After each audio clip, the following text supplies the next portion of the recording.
Greetings and welcome to this edition of Positronic. I am Barry P. Cook, and I'm here to talk about the Snyder Cut, y'all. Otherwise known as Zack Snyder's Justice League, which I just watched today, all 4 hours of it, starting at 5:30 in the morning because I had to leave the house at 11 for an appointment. I wanted to make sure I got the whole 4 hours in. And I really enjoyed it. I'm going to give you my thoughts on it. I'm not going to go blow by blow with the plot because, I think we all know the plot of the movie. I think we all know that it's basically Bruce Wayne assembling the Justice League and taking on Steppenwolf, who's doing Darkseid's dirty work. It involves the mother boxes and all that. So I'm not going to go, through the plot moment by moment, this happens and that happens and this happens so much. But I do want to talk about some stuff that occurred in the film, the Zack Snyder version that I thought were noteworthy. Starting off, it sort of begins where Batman v Superman left off with the death of Superman. And specifically the moment he was killed, taking out the big bad in the end there. And it uses his sort of death scream or his scream of pain as he's run through with the kryptonite spear by his own hand or whatever. And it shows that expression of agony caused a shockwave that literally just went out like a ripple effect from him across the world anyway, and across familiar regions like Themyscira. They show that the sound wave penetrated Atlantis, and they show it washing over the Kryptonian ship that Lex Luthor, I guess, was farting around in during the time that the battle in which Superman died was going on. So they show that, which at the beginning I thought was just a flourish, just a nice touch. But of course, towards the end, it makes sense why they showed that. But we'll get there. One of the things they showed in this cut that I don't remember being in the original version was Martha leaving Smallville. She pays a visit to Clark's grave and then drives off in her truck. And I thought that was a nice moment, a nice thing to see. One thing about this cut that was interesting is that the F word showed up a few times, which is okay. But, this was originally like a PG release, I think, or PG-13. And you can't have the F word in there, or maybe you can have it once, but it was in this version quite a few times, 2 or 3 times. So that was interesting. And sometimes it came from like Batman, I think. I want to say that generally I loved the changes and the additions that they made to this movie. But sometimes I think when you can leave something alone, you should leave it alone. I didn't think the sequence of the attempt by Steppenwolf to get the mother box that was held by the Amazonians came out as good in the Snyder Cut as it did in the original. I found it to be less exciting. I found the scene in the Whedon version to be very boom, boom, boom, quick cut to quick cut, quick moment to quick moment, and it was more exciting, and I felt a heightened sense of holy crap, watching that. In the original version. Maybe I've seen it too many times because I've, seen the original movie at least once. I've probably seen that sequence 2 or 3 times in the original. So I don't know if I'm just desensitized to it, but it seemed more slowly paced. There was some filler added in, and I think maybe he thought it was making it more dramatic, and it may have done that, but it slowed it down, and it didn't seem as intense to me as it did in the original. And that's not necessarily bad. It's just something that I noted. One of the things they did in this version relative to the Amazons that I liked was they actually show Diana go and retrieve the Arrow of Artemis and take it, I guess, to a nearby location from where it landed. And she finds like an underground, I don't want to say temple, but like historical site that one presumes was set up by the Amazons uh, in Greece. And it shows her the story of the mother boxes and Darkseid and, his propensity for conquering worlds by using these mother boxes. And it explained to her visually that whole history, which is why when she goes to Bruce Wayne in the original version, although they did it differently in this version, but when she goes to Bruce Wayne, Batman, and explains what's going on, it's why she knows all that stuff. I had originally assumed, well, she's old and she's very learned and she just knows things. But in this version, we see that she didn't know that before. She learned it from, going to this like underground area after retrieving the arrow of Artemis that her fellow Amazons fired from Themyscira to, it looks like Greece, somewhere near the Parthenon. I thought that was very cool.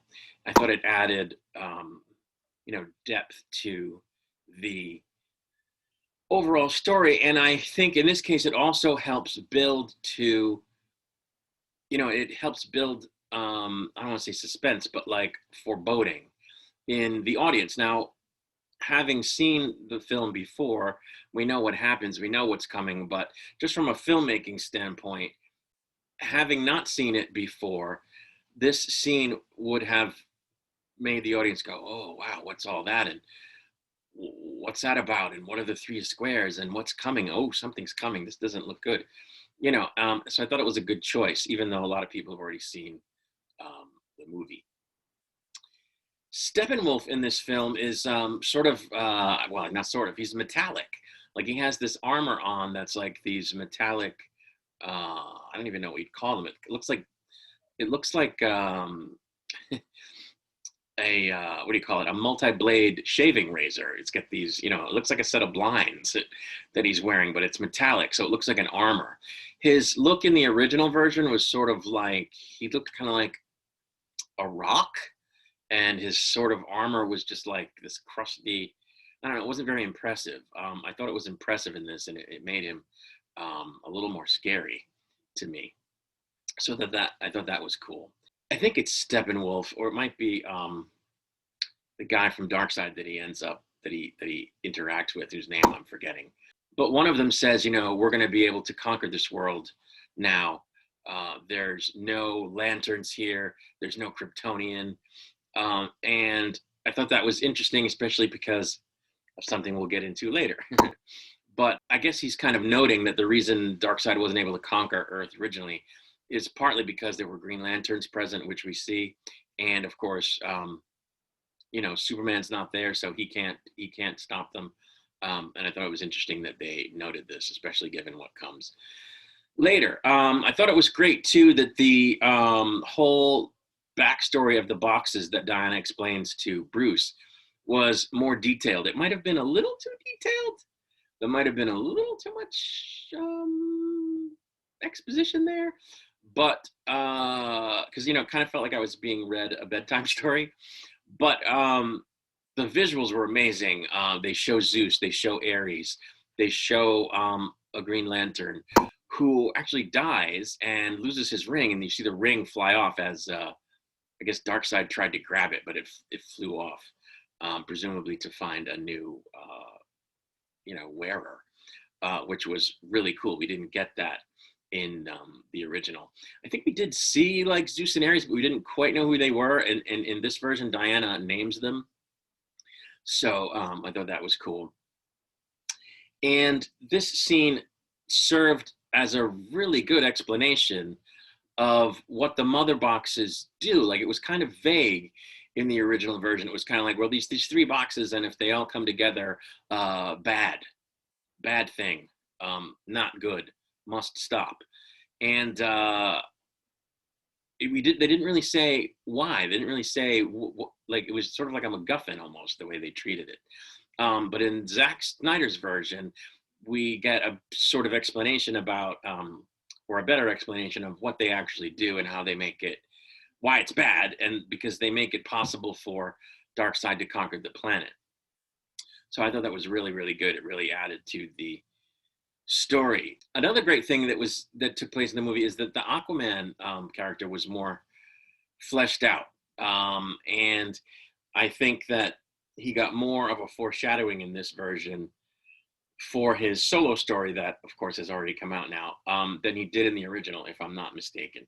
There's more discussion of his situation, being the sort of self-exiled son of Atlantis, half Atlantean, half human person. And they sort of covered more of that territory in this version than I remember being covered in the original. I thought that was good.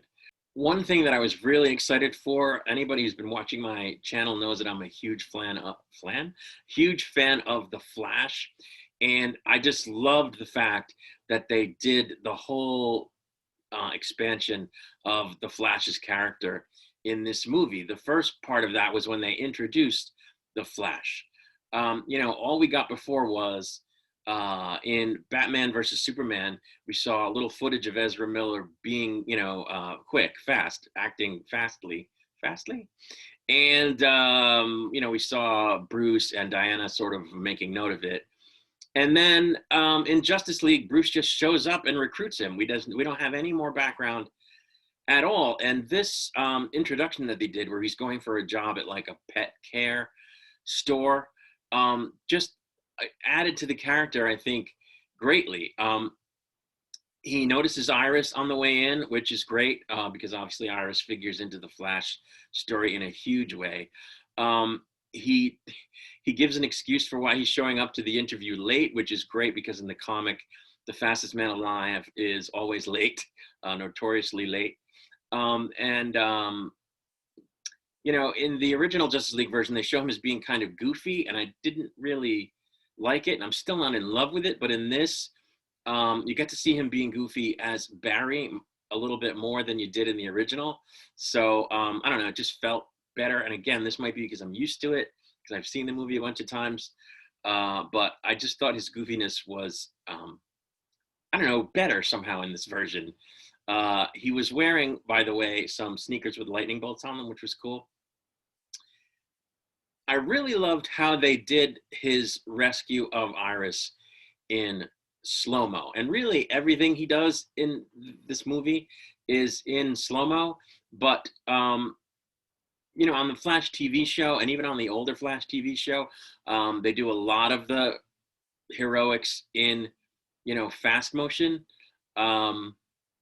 They do fast motion with Quicksilver in the Marvel Universe, although there, of course, they did the famous, slow motion scenes as well, with one version of Quicksilver anyway. And I think it was great that they chose to have him rescue Iris in slow motion. They could have gone the other way. And I liked it because it showed him really being enamored with her appearance. She just sort of, catches his eye, and he can't take his eyes off her. And he really treats her with kid gloves, and just it seems like his breath is taken away by her, which, in the comics, he's madly in love with her. So I thought that was a great depiction of that, and showed sort of the genesis of his great love for Iris. What was funny is, while this is happening, while he's saving her, he grabs an errant hot dog that was flying through the air, because the accident that caused her to be imperiled also involved a hot dog cart that got hit by a truck. And so the hot dog was flying through the air. So while he's saving her, he grabbed it. And then he ends up using it to sort of placate the little doggies that are inside a holding area in the pet shop thing that he was trying to get a job in. Because I guess he really likes dogs, and he wanted to impress the boss, and he wanted to play with the dog. So he took the hot dog so that he could do that after he saved Iris. It was pretty funny to see them do that. But just from this one thing, if they had only done this, added thing with Flash in the movie, I would have been thrilled, because it greatly fleshed out the Justice League version of the Flash, which we needed greatly in the original film, but didn't get. So I was very happy with that.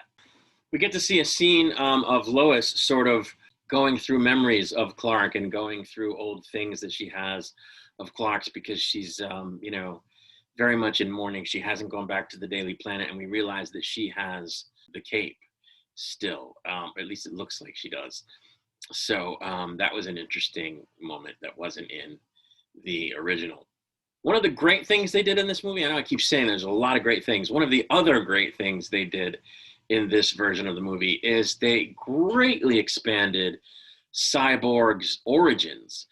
And, you know, how he came to exist was way better demonstrated in this movie, how he was created. There's a whole sequence where Silas, his dad, or Cyrus, whatever his name is, explains what he's going to be able to do, you know, with his cybernetics. And it really just gave us a good insight into Cyborg's abilities. Now, I never really paid too much attention to Cyborg in anything that was animated or in the comic books. I never really read the comics, you know, that had Cyborg in it, or his Cyborg, his standalone book. So, I mean, I had a general idea of what he could do, and it's not hard to imagine everything he could do based on knowing, you know, what he is. But they sort of lay it out, and it crystallizes it for the audience. And I thought that was a good choice. I was glad that they did that. You know, they just detailed his abilities really well. It also, you know, showed that he has a sort of resentment of his dad, and they sort of made it make sense in this version why he kind of acts pissy towards him in the original version, in the few scenes that we see with him interacting with his dad, or in some of the scenes that we see him interacting with his dad. And I thought that was great because, you know, you can watch the original and assume, oh, he's just bitter because his life got messed up and he's, you know, not fully human anymore and he's angry. But that's such an oversimplification of what his issue is and why he is the way he is. And this film delves into all that and explains it, and it makes total sense, and it allows him to develop as a character by the time the movie's over, which we didn't really have. Everything was like one-dimensional and surface level in the Whedon version of this film. So I just thought that this was a great thing that they did. They show him also wearing a full mask at times, which I don't remember being in the original Justice League film, which was pretty cool. One thing that I didn't get about the Cyborg story, and I may have looked away for a split second while I was making notes on the film, is there's this whole sequence where he's watching some surveillance footage of a woman who works hard every day as a waitress, but she's having trouble paying her bills, and she goes home to her apartment one day to find that she's been locked out for non-payment. And then he kind of does his cyber thing and ends up putting a bunch of money in her account and helps her out. And I didn't know, like, you normally when you see a hero doing heroic stuff like that, they'll show you one or two things that they do. So you get the idea, okay, he's helping people. He just helped this one person, and I didn't really understand why. Okay, was she special? What was that about? But I thought it was a cool moment. And interestingly, the woman who played that part is on Twitter, and she's rather accessible. And I may end up talking to her here on the channel about her part in the film. I'm trying to put that together, so we shall see. One thing that was weird that they did with Cyborg is they did a sort of flashback thing a couple of different times with him over the course of the movie. And I thought that one of them was sort of placed in a weird spot. Like they showed various flashbacks of his life, but then they jumped into a particular flashback of him after we had already seen flashbacks of him that seemed to take place later in his life. It was weird. It seemed oddly placed to me, but anyway. Bruce eventually does go to visit Barry Allen in his sort of makeshift lab or whatever, and there's the goofy conversation that you remember from the original. But Barry mentions that he knows gorilla sign language, and I didn't remember that being in the original. It might have been, and I might have missed it, but I thought it was not only funny, but interesting because, of course, in the Flash comic, Barry has a relationship with the denizens of Gorilla City, which Gorilla Grodd is connected to. And, you know, he's an evil gorilla. The other gorillas are not, of course. And so he has a rapport with them in the comics. And I thought it was interesting that they mentioned that he knew Gorilla Sign Language. That may come up in the solo Flash film. If not, it's just an Easter egg about his character, but I thought that was very cool. I don't remember in the original seeing them hide that one mother box in Victor's mother's grave, but we see him do it in this movie after his meeting with Diana. So I thought that was interesting. We also get to see Steppenwolf go to Atlantis and fight with Arthur. I don't remember that being in the original.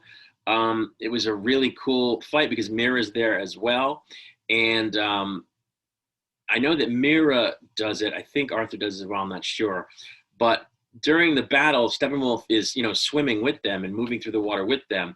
And of course, Atlanteans can control water and add it or remove it to a situation. So during the fight, they would add and remove it at various times, at least Mira did, in order to hamper Steppenwolf's ability to A, fight, and B, get the mother box. Of course, he ends up getting it, but it was cool to see them take the water out from under him when he needed it and add it to the situation when it sort of was a disadvantage to him to have it there. That was very cool. It wasn't in the original film that I remember. We eventually get to the scene where the team is about to try to rescue the people that Steppenwolf is holding hostage, because he's trying to find out what they know about the mother box. And they are saying, okay, let's go in as a team. Two of us will go around. You guys do this, we'll do that. But Victor sees Steppenwolf menacing his dad and hurting his dad. So he reacts emotionally and rushes in sort of on his own instead of having them be, stealthy about it and go about it as a team, which I thought was cool because it shows that as much as he's not happy with his dad, he still doesn't want any harm to come to his dad. And it shows that he still is, in touch with his humanity, even though you might think he's not because he's brooding and upset and all that stuff. Given that he lost his mother and, his body basically. And I just thought it was cool to see him no, and rush in. One of the things they took out a bunch of stuff in this movie. And some of it was stuff I liked, some of it was stuff that I didn't like, some of it was stuff that I don't think makes a difference. But in the original version, you remember Flash kind of freaks out and says, "You guys, I know you guys are ready to do battle, but I don't do that. I just move people out of the way of stuff.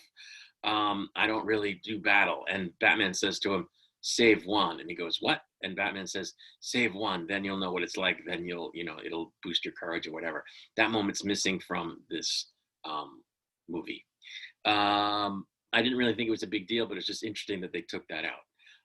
But they did it because they had the scene flow in a completely different way, and there was no way to work it in, I guess, in order to have it and still have it flow the way it flows in this version. I think it's awesome, by the way, that they use the Wonder Woman theme when Wonder Woman is on screen, even in movies that aren't her solo films. I just love that theme. They used it in Batman vs. Superman, and they use it here. I don't remember if it was used in the original Justice League. It probably was, but they definitely used it here, and I think it's a great theme. And it gets the blood pumping as you watch Wonder Woman kick ass, and I thought it was great. They took out a line here, though, between that has to do with Steppenwolf and Wonder Woman that I was not happy with. One of my favorite lines in the film is when Steppenwolf says to Wonder Woman something like, "My dear girl, my blade is still slick with the blood of your sisters." And I thought that was just a cool, evil line for him to say, and it's very, you just go, "Ooh, what a evil bastard." And of course, Wonder Woman gets pissed. He says a bunch of other things to her at different times in the movie that piss her off and that have her, go at him, which was fine, but I really like that line. They took it out. I don't know why they did that, but anyway, they talk in this movie about something called the anti-life equation, and I said I was going to look it up before I did this review, and I didn't. So I might have to sneak something in editing.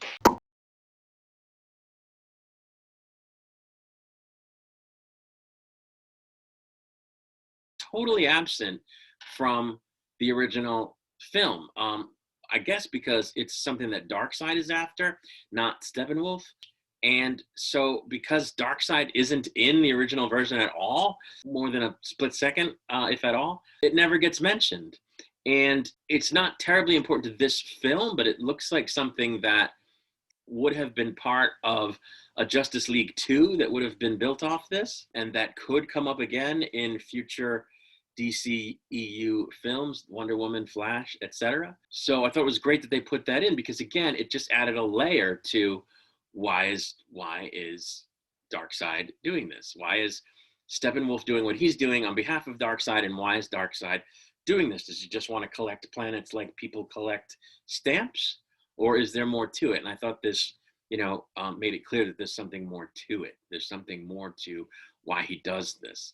And it seemed like Darkseid and his people had forgotten which world it was that they failed to conquer and where they lost the mother boxes. And he only seems to remember when Steppenwolf says, oh, by the way, this is the place. I know because I saw it while I was here. But why don't they know that from the moment they know that the mother boxes are there, which they knew because they called out to them?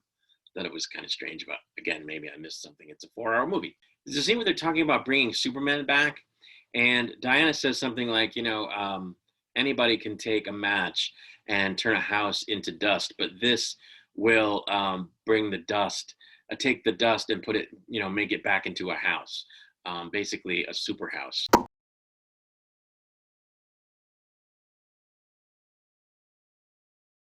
And they also note that these boxes were on Earth for thousands of years, and they never called out to Darkseid. But the moment that Superman died, they did. Now, of course, Superman hadn't been on Earth for thousands of years, but what they were talking about was how Victor's dad had activated one of the boxes when he was trying to save, when he was researching it and when he was trying to save Victor. Victor's dad awakened it.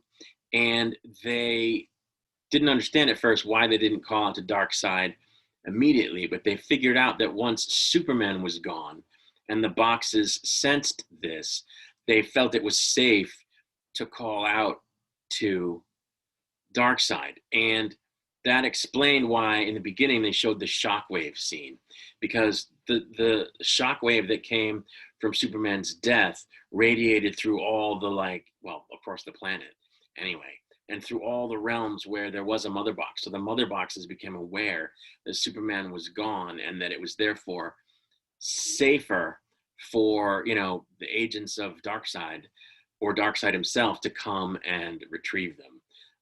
So I thought that was very cool, because it solidifies the reason and adds a layer to the reason why they wanted to resurrect Superman. In the original version, obviously, if you're fighting a big, evil guy that's really powerful, you want to resurrect Superman if you can resurrect Superman. So it made sense, but this added a layer to it. This was about, no, he is the key to defeating Steppenwolf because he's the strongest among us, the strongest that Earth has to offer. And if the boxes were afraid of him, then we need to bring him back because they're afraid of him for a reason. So it just added a layer to the film. It added a layer to the plot, that was lacking in the original version. It's perfectly serviceable to say, big bad guy needs Superman, but it's lame, basically, especially compared to this sort of more nuanced story, this more, I hate to keep saying layered.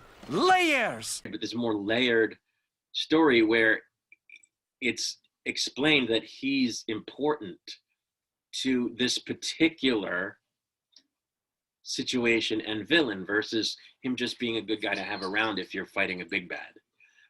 So I thought that was cool. They took out the bit where Arthur accidentally gets caught up talking about himself because he's got the lasso on him. I don't know why they took that out. It was kind of a fun moment. It sort of got replaced with Arthur and Diana talking about a phrase that each of their societies say, the Atlanteans and the Amazons. I forget what the phrase is, but they both have that phrase in their culture, even though they, historically, Atlanteans and Amazons hated each other. So it was a very cool moment. This little exchange takes place while Cyborg and Flash are digging Clark up so they can revive him. And Barry even notes, we could do this in a split second.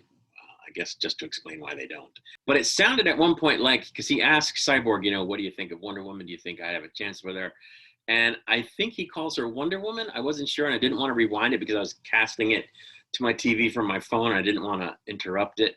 But I think he uses the phrase Wonder Woman, which hasn't been used in the DCEU at all, and it drives me insane. But he finally, I think I heard him use it, so that was cool. Another thing they took out was the line where Cyborg tells Aquaman, Arthur, your adrenaline is spiking when they're facing Superman after he's come back, which I thought was strange. Why would you take that out? It didn't make any sense. They also took out the part where he, says to Batman, I remember you. You won't let me live. You won't let me die. Tell me something. Do you bleed? I don't know why they took that out. I can guess at it. And I think it's because that line was part of the sort of darker Superman that we got in Man of Steel and Batman v Superman, who says these sort of aggressive things. Like he tells the general, I'm not going to let you just follow me around and intrude on my life. He kills Zod, although he regrets it. He tells Batman in Superman v Batman, if I wanted it, you'd be dead already. And I think this line is more of that same thing. Like, okay, he's not himself. He just came back from the dead. He's a little wonky. So it would make sense maybe that he says that anyway, that he does something kind of jerky. But, it shows that he remembered it and took umbrage at it. And he basically threatens Batman. And I think maybe they took it out because they're trying to show that Superman, after being resurrected, dying and being resurrected, has become a new man, and that he's more like the Superman that, we remember from the comics, that we remember from the original Superman movies. And I thought that was good because, it lends itself to a story of a person who was not always the hero he ends up being, that was more flawed earlier and then evolves. And this is solidified by the fact that they expanded the sequence where Clark and Lois go off together after Lois shows up and calms him down. And, you see him sort of coming back to himself. And, he says to her, Lois, I've got a second chance and I'm not going to mess it up. I'm not going to let it pass me by. And to me, that meant he realized that he can do things different. Well, he realized a bunch of things, but partly realized that he can do things differently. He's turning over a new leaf. He's a new Superman. And he's now the real Superman, which I thought was great. Then there's a moment that I thought was good that they worked in because it makes sense in the end, where Bruce is talking about how he had a vision of the Flash during the events of Batman vs. Superman, where Flash tells him that Lois is the key, and Wonder Woman goes, well, yeah, Superman loves her. And he goes, no, I think it's something darker. I was like, what? That's foreboding. So that was good that they worked that in, given what comes at the end. They took out the Russian family plot or the Ukrainian family plot or whatever that was. It was horrible. They only added it into the original because they thought it needed it. It wasn't like germane to the script or organic to the script. They sort of came up with it and added it in. I thought it was bad. And they took it out, and I thought that was great. Another awesome part of this movie is that all the members' roles in defeating Steppenwolf were more defined throughout the film. Like, in the original, there's little moments where you see, okay, Flash is taking care of that, Cyborg's taking care of that. But they really took the time to explain to you exactly what each member was doing and what they were going to be responsible for to try to take out Steppenwolf. And it just, again, added a layer to the plot, and it made the sort of team seem more like a team than a bunch of people just hanging out together and stumbling through this battle with Steppenwolf. this fight against Steppenwolf. It just made it more um, cohesive, I thought, and it made it better. So I was glad that they did that. They mentioned in this movie too that Wonder Woman is 5,000 years old. I know she's old. I didn't know it was that old. I don't remember them saying that in the DCEU up to this point, but they said it here, so that was an interesting takeaway. Another awesome moment that they added in this film was when they show Martha Kent going to visit Lois Lane and saying, I know that you miss him. I miss him too. It's awful that he's gone, but you need to come back to the living, because she hadn't been at the planet in a long time. And, I thought it was a good scene. And of course, it was immediately followed by Martha leaving Lois's apartment and her eyes turning red and revealing that she's actually Martian fucking Manhunter. What? What? My mind was blown, completely blown at this part. I did not know Martian Manhunter was in the film. This scene caught me by surprise. I thought it was awesome. I was very excited by that. And who knew he was the general? So that was really cool. And it leads to some interesting stuff, because after this, Lois decides, you know what, she's right. I need to get back to, the living, get back to my life. And she looks at her her Daily Planet badge and decides to get, dressed up and go do what she's got to do. But there's a pregnancy test in her nightstand. And she walks to the bathroom after looking at her badge and after we see this pregnancy test. So what's that about? They don't tell you anything in the movie, but what's that about? What's that foreshadowing? So that'll be interesting, especially because later Clark says to her, I take it that's a yes, you're wearing the ring. So yeah, so the whole they eventually seal the deal thing was definitely mentioned, and it's hinted at that they have a child at some point. So that's very cool. And then they go to actually they resurrect Superman. I'm going back and forth. But when they resurrect Superman, they show a picture of Jonathan Kent in the, they put a picture of Jonathan Kent in the water with him just before they bring him back to life. I thought that was cool. Something they did in the beginning of the movie too, going back to Lois, I'm sorry, I'm jumping all around. It's the way I took my notes, is that they show her, walking out of a coffee shop and bringing coffee to a policeman. And even though it's raining, and he says, you don't miss a day, do you? And she says something like, no, and keeps walking. We don't know where she's going. But at the end, when she, realizes I have to get back to my life, she brings him coffee again and says, well, one last time. She's visiting the Superman Memorial. And I guess at that moment decides I'm done, being stuck in mourning, and I'm going to move forward. And I just thought it was really cool that they brought that full circle. What they didn't do with her at the Superman Memorial is have Batman ask Alfred to bring in the big guns when they're confronting Clark. And I don't know why they took that out, but they did. There's also a point in the movie where Batman has a vision similar to what he had in Batman v Superman, where he sees Wonder Woman is dead. She's being burned on a pyre. There's a couple of things in there that were really not good. He gets a look at what looks like Earth conquered by Darkseid. And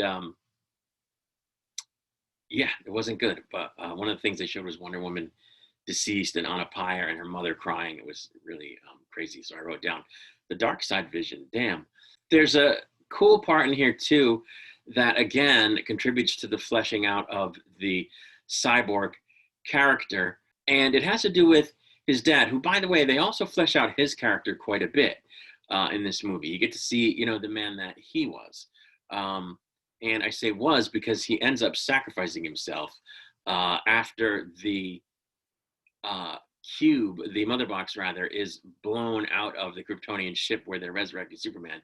He takes it back to his lab, Star Labs, and he zaps it with a gun so that it superheats, so that if Steppenwolf gets it, which he knew was going to be inevitable, they would be able to track it because it would go off like a giant, spotlight was on it because it was so hot when they looked at it when they looked at Earth from a satellite.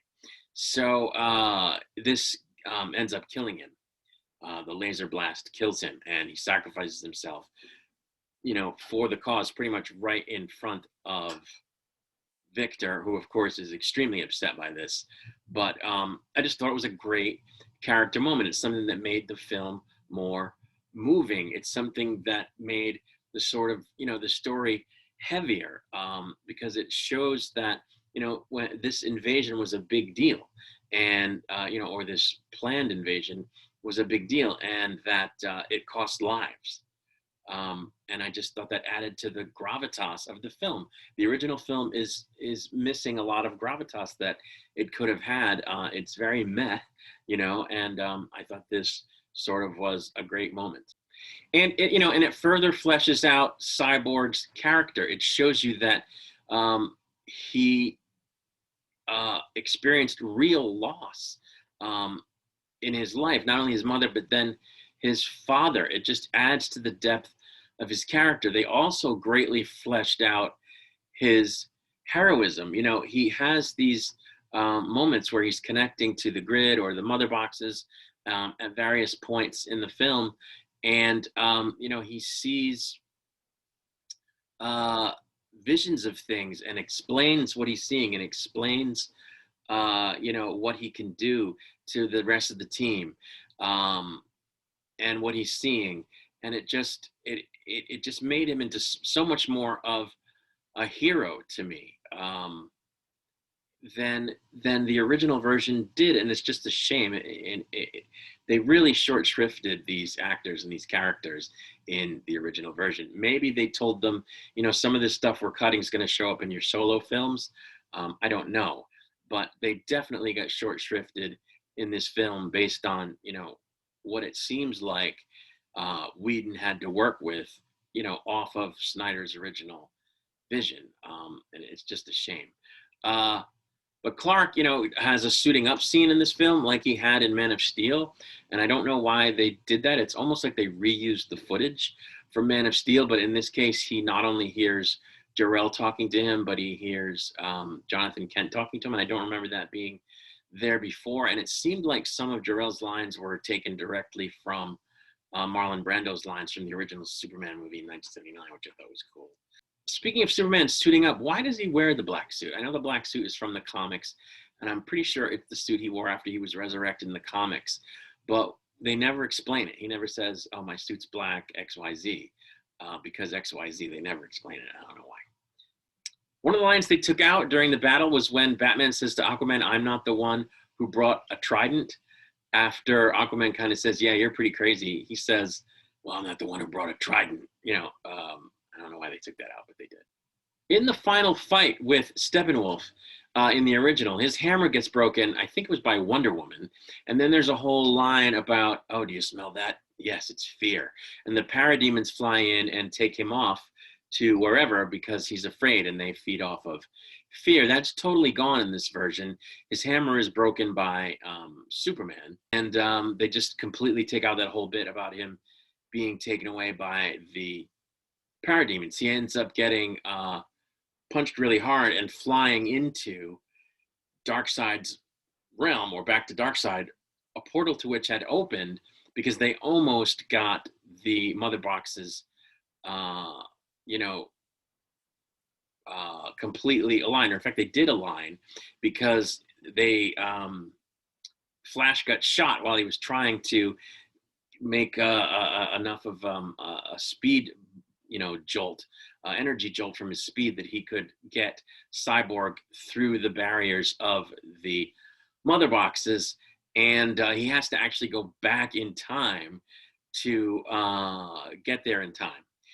So he does that, but we still got to see the opening to Darkseid, and they punch Steppenwolf back over into into his original realm. Another cool thing was they in the original they just sort of show Superman and Cyborg working together to physically separate the boxes. In this version, it's pretty much all Cyborg doing the separating of the boxes with Barry's help to sort of get him in there with an energy blast, like. And in this version, they show him, you know, as he's connected to the Unity. And the three boxes are represented visually before him in this sort of vision by himself, his mother, and his father. And they say, you know, we can fix you. You don't have to stay broken like this. We can fix you. Just let us do what we want to do. And he says, I'm not broken. And in the vision, he slides them apart, the three figures before him, his mother, himself, and his father. And it's representative of him pulling the boxes apart, which he ultimately calls Superman to help him do, but they do it without talking, and they do it pretty quickly. In the original version, they're sort of struggling with it, and Superman comes over, you know, as Superman comes over to help, and he says, is there going to be blowback? And Victor says, big time. But that line was taken out, but they changed the scene in a way that just was really great. And it really, again, shows you his heroism and his strength. Talking about Cyborg, it shows you that he's a true hero, which you just didn't see in the original. He's just so paper thin in the original. I thought that was horrible. I thought it was great that they added this in. When Darkseid realizes that Steppenwolf has failed, he says, bring me the Armada. We're not done with the Earth. So he's clearly intent on still invading Earth right before the very end of this version of the film. So I thought that was an interesting thing that they put in there. Darkseid is in this movie a lot more, and I just thought that was an overall great thing. Like I said, it shows you more why he's doing this, and it just was absent from the first film, and I can't believe how much better this movie was, where it shows you the motivations of the villains and not just there and with sort of like no reason. They show you more of the reasons in their motivations in this version. I thought it was great. The hero pose sequence is better in this version after they defeat Steppenwolf and they're sort of all posing at the top of the old reactor waiting for the bat jet or whatever it is. It was an expanded sort of scene of the line of them standing there. And it was just a really great moment. That was, I thought, lesser in the original film, if I'm remembering correctly.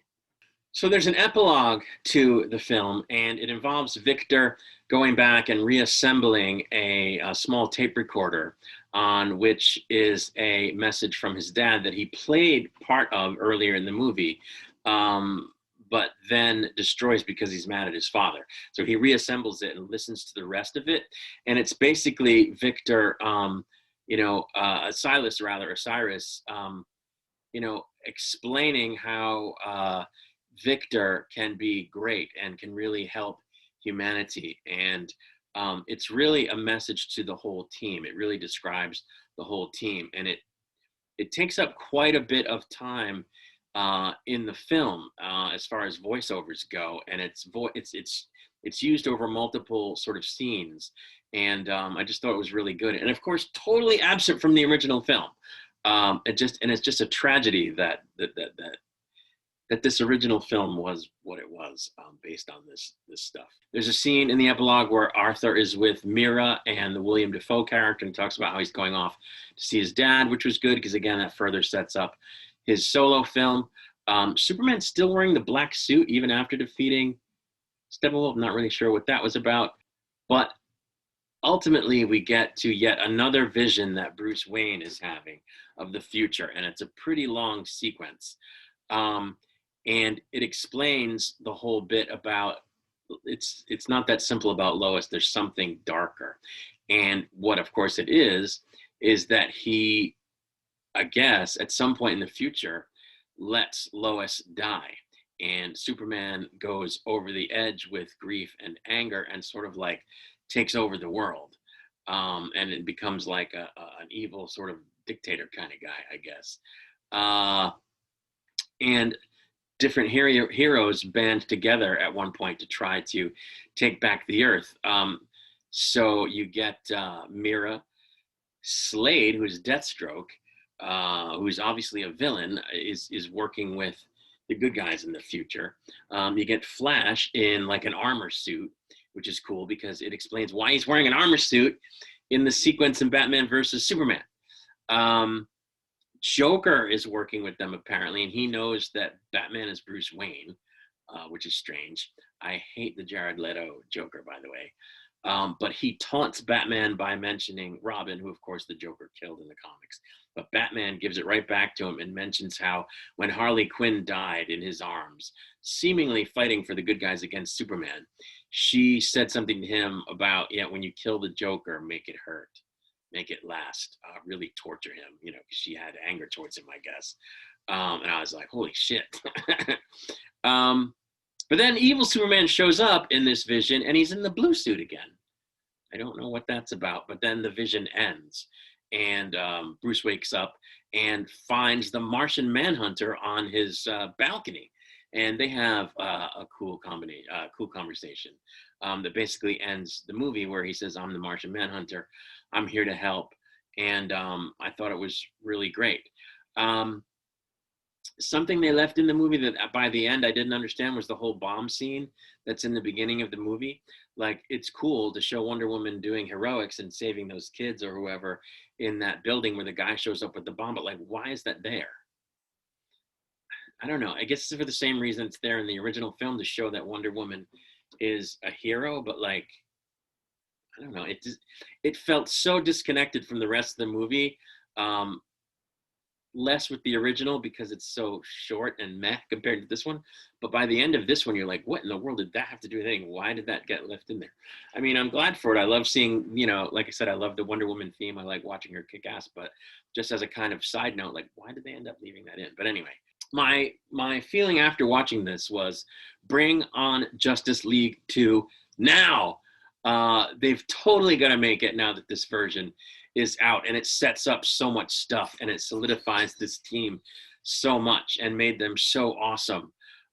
This, you know, or, you know, hopefully there'll be more of this same stuff in Wonder Woman 3 and The Flash. They'll incorporate, I guess, what you could call the Snyderverse into the DCEU, at least in that way, if not making a full-on Justice League 2.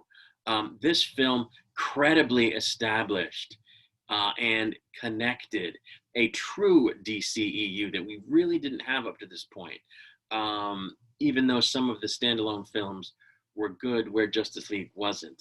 But this film so solidifies it and so establishes it and fleshes it out that it's just, there's no way they can't, that they shouldn't go ahead and continue developing these plot lines and continue showing these plot lines. They really built this into a true sort of DC Endgame, a DC version of Endgame, where they could have an Endgame type film.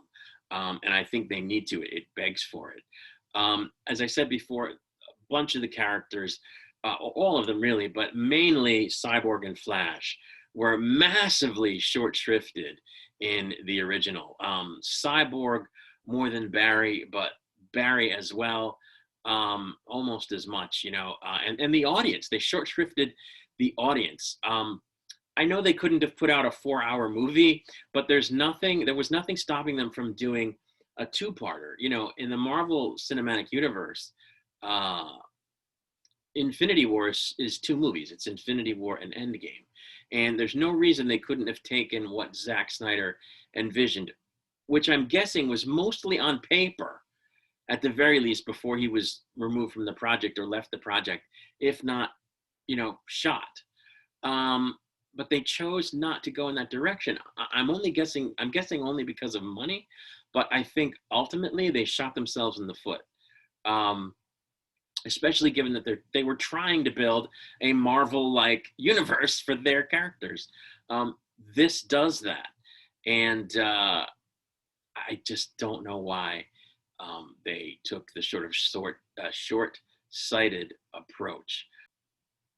I think even with the change of director, they could still have realized this vision. And I don't know how much of this Zack Snyder came up with years later while he was actually reworking the film. Maybe it wasn't all there, but these things that are in this movie that make it so much better are so huge that they had to have been almost fully realized, at least on paper, when he was doing the film originally. And a lot of it was already shot. The whole waitress thing with Cyborg was shot for the original, but not included. So it just makes the original film seem so bad, and it makes the decision making on behalf of Warner Brothers or whoever was in charge of the DCEU at the time, maybe even Whedon, so questionable. Like, what are you doing? You had even 75% of this on paper and 25% of it shot, you know, the new stuff, because we know Snyder shot newer scenes in the last couple of years or last year or so. Why they didn't try to fully realize the vision, even if they had to go to 2 films, I don't know, because it's so awesome and it's so on a level with the stuff that Marvel did, that it's unbelievable. It's unbelievable the original film even got made, that they even bothered to put that out, knowing, you know, what the film became. So I don't know. Like I said, I think it was really good. I really want to see more of these storylines. So hopefully they do that. One weird thing I want to know is that as I was watching this, well, the whole time I was watching it, it wasn't presented in like letterbox. When I cast it from my phone to my TV, I don't have HBO Max on my smart TV for some reason. The app isn't there. I guess they don't have a deal with my TV manufacturer. But I do have it on my iPhone, so and wanting to watch it on a bigger screen than my phone, obviously, I cast it to the TV, and it was in a square. It wasn't in a rectangle. I don't know why that was. And I'm reading that in some countries anyway, HBO actually had issues accommodating everybody that wanted to see the movie at the same time. Fortunately, I did not have that problem. I didn't have any crashes or any buffering or anything, but other people did, and that sucks. But yeah, that just goes to show you what the demand was for this movie. And it's funny because I watched a video this morning after seeing the movie that was a breakdown of one of the trailers that came out for the Snyder Cut. And at the end, it kind of says, well, don't worry, you won't have to wait too long for the movie because it's going to come out and crash HBO's servers on March 18th. And I was like, yep, because it did. So they kind of knew, at least this one person making the video knew going in, this is going to crash the servers. I'm just so glad they made it. I'm so glad I watched it. I had somewhere to be at like 11 o'clock this morning, so I got up at 5:30 so I could make sure I had enough time to watch it before I had to get ready for my appointment. I just really wanted to see it, and I'm so glad I did because it was so awesome. And again, I apologize for the jumbled nature of my comments going back and forth a bit there, but hopefully you can follow it. And let me know what you think of the film. I'm anxious to see what other people think about it. I mean, I can watch reviews online, and I can on YouTube, and I can read reviews online, but I like to know what anybody who's watching my take on it thinks. Do you agree with what I said? Do you disagree with what I said? Did I miss things? Let me know. I've put my email address up, but it's hypersonic1701@outlook.com. I'm on the Twitter at hypersonic1701. You can make comments on the video on YouTube. Also, please subscribe if you would, and click the notification bell and watch my videos, and there you go. So I've talked for long enough. Thank you if you've held out this long. But I'm going to go. I will say once again, peace and long life.